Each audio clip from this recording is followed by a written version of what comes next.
வகையே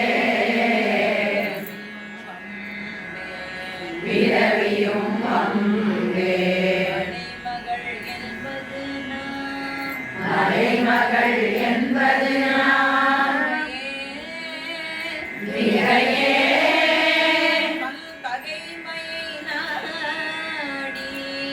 இவள் தன் தகைமையை நாடி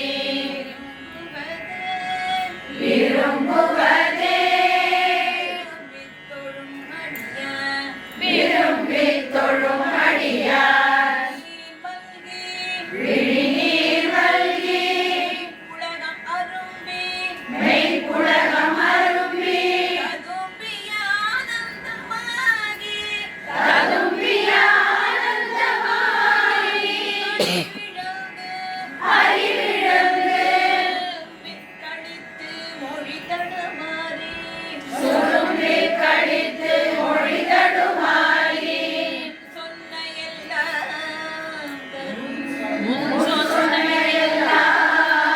தரும்